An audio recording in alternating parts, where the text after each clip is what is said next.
വനം വകുപ്പ് തെരുവിലിറക്കിയ കുടുംബത്തിന് സുപ്രീം കോടതി വിധിയിൽ ഇടപ്പാടം തിരികെ കിട്ടി.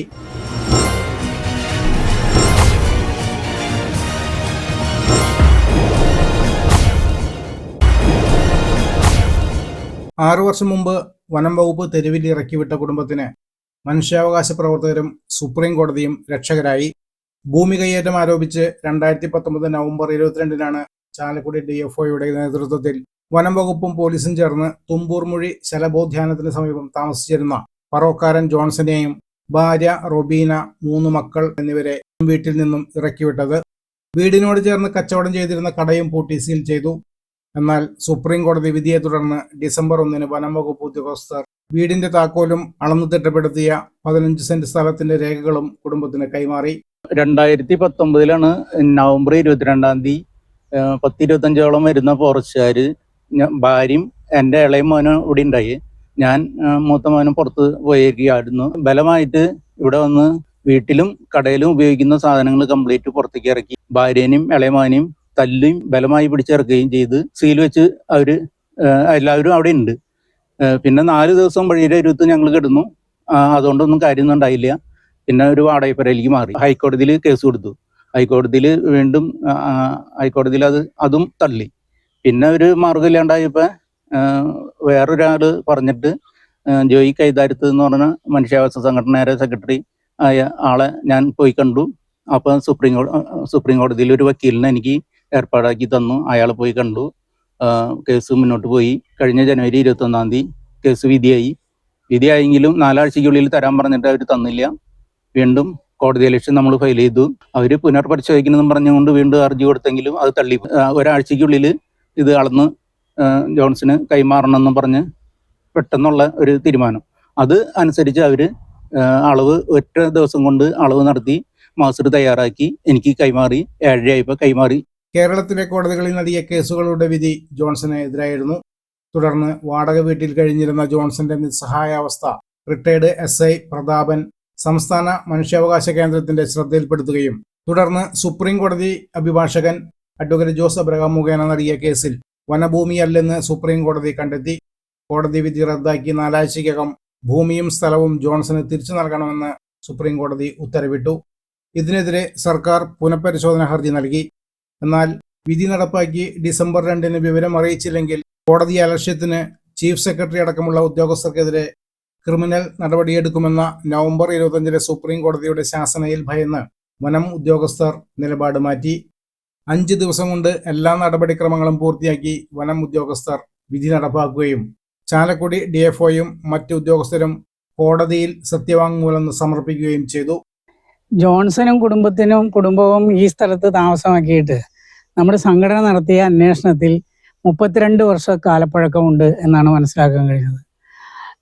ഇവർക്ക് വേണ്ടി ഒരു ജോയിന്റ് വെരിഫിക്കേഷൻ നടന്നിട്ടുള്ളതാണ്. വനവകുപ്പിൻ്റെയും സർവേ ഡിപ്പാർട്ട്മെൻറ്റും റവന്യൂ ഡിപ്പാർട്ട്മെൻറ്റും കൂടി ഉള്ള സംയുക്ത അന്വേഷണം നടത്തിയിട്ട് ഈ ഭൂമിക്ക് പട്ടയം കൊടുക്കാൻ ശുപാർശ ചെയ്തിരുന്നു. ഇതിൻ്റെ പുറകിൽ ഗൂഢ ലക്ഷ്യങ്ങളുണ്ടായിരുന്നു എന്നുകൂടെ ഞങ്ങളുടെ അന്വേഷണത്തിൽ ഞങ്ങൾക്ക് മനസ്സിലാക്കാൻ കഴിഞ്ഞിട്ടുണ്ട്. ഈ ഭൂമിയിൽ നിന്ന് ജോൺസനെയും കുടുംബത്തെയും ഇറക്കി വിട്ട് ഇത് സ്വന്തമാക്കി ഇവിടെ എന്തൊക്കെയോ ബിസിനസ് താല്പര്യങ്ങൾ ആർക്കൊക്കെ ഉണ്ടായിരുന്നു എന്നാണ് ഞങ്ങൾ മനസ്സിലാക്കുന്നത്.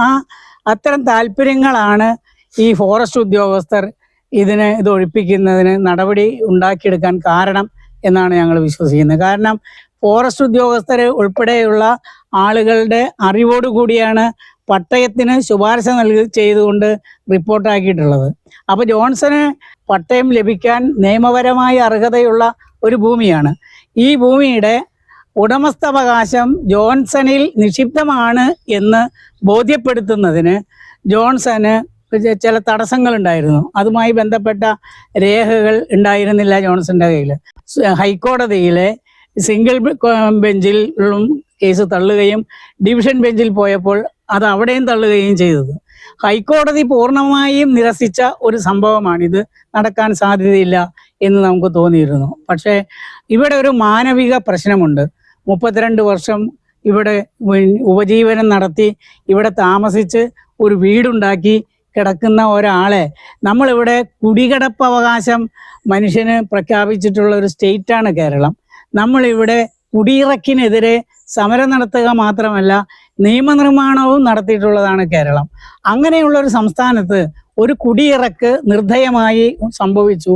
അതിനെ എതിർക്കുക, അതിനെ ചോദ്യം ചെയ്യുക എന്നുള്ളത് മനുഷ്യാവകാശ സംഘടന എന്ന നിലയ്ക്ക് ഞങ്ങളുടെ ഒരു ധർമ്മമാണ്. അതിൻ്റെ വെളിച്ചത്തിലാണ് നമ്മൾ ഇതേക്കുറിച്ച് അന്വേഷിച്ചത്. ഫോറസ്റ്റ് ഉദ്യോഗസ്ഥർക്ക് ചെയ്തത് തെറ്റാണ് എന്ന് അവർക്ക് ബോധ്യമുണ്ടെങ്കിൽ പോലും ആ തെറ്റ് സമ്മതിക്കാൻ അവർ തയ്യാറായില്ല. കഴിഞ്ഞ 6 വർഷക്കാലത്തെ ജോൺസന്റെയും കുടുംബത്തിൻ്റെയും വരുമാനം, ജീവിതം എല്ലാം തകർത്ത് കളഞ്ഞു. നമുക്ക് ഈ കെട്ടിടം കാണാം. ഇതിനകത്ത് അവർ ഹോട്ടൽ നടത്തിയിരുന്നു. അതിൽ നിന്ന് ലഭിക്കുന്ന വരുമാനം കൊണ്ട് മക്കളെ പഠിപ്പിച്ചിരുന്നു. അവരൊക്കെ അവരുടെ പഠനം മുടക്കി ഐസ്ക്രീം വിൽക്കാൻ പോകേണ്ടി വന്നു, താമസിക്കുന്ന വീടിൻ്റെ വാടക കൊടുക്കാൻ. അപ്പോൾ ആ അവസ്ഥയിലേക്ക് അവരെ തള്ളിവിട്ടതും അവരുടെ വരുമാനം ഇല്ലാതാക്കിയതൊക്കെ ഈ കുടിയിറക്കിൽ നേതൃത്വം നൽകിയ ഉദ്യോഗസ്ഥരാണ്. സർക്കാർ പ്രമുഖരായ അഭിഭാഷകരെ, സുപ്രീം കോടതിയിലെ ഉന്നതരായ അഭിഭാഷകരെ ഉപയോഗിച്ചുകൊണ്ടാണ് ഈ കേസിൽ ജോൺസനെ വീണ്ടും സുപ്രീം കോടതിയിൽ പരാജയപ്പെടുത്താൻ ശ്രമിച്ചിട്ടുള്ളത്. ഈ സുപ്രീം കോടതിയിൽ അഭിഭാഷകൻ ഇവിടെ വരികയും അദ്ദേഹം ജോൺസനെയും ഇവിടുത്തെ ഭൂമിയും എല്ലാം കാണുകയും അവരളന്ന് തിട്ടപ്പെടുത്തിയതിനകത്ത് ഏറ്റക്കുറച്ചിലുകൾ ഉണ്ടോ എന്ന് പരിശോധിക്കുകയും ചെയ്യുന്നതിന് വേണ്ടിയാണ് ഇന്ന് അഭിഭാഷകനായ ജോസ് അബ്രാഹം ഇവിടെ വരുന്നത്. 6 വർഷത്തോളം സൗജന്യമായി കേസ് വാദിച്ച സുപ്രീം കോടതി അഭിഭാഷകൻ ജോസ് അബ്രഹാം തുമ്പൂർമൊഴിയിലെ ജോൺസന്റെ സ്ഥലം സന്ദർശിച്ചു. മനുഷ്യാവകാശ സംരക്ഷണ കേന്ദ്രം ജനറൽ സെക്രട്ടറി ജോയ് കൈതാരത്തും സഹപ്രവർത്തകരും ചേർന്ന് അഭിഭാഷകനെ പൊന്നാട അണിയിച്ച് ആദരിച്ചു.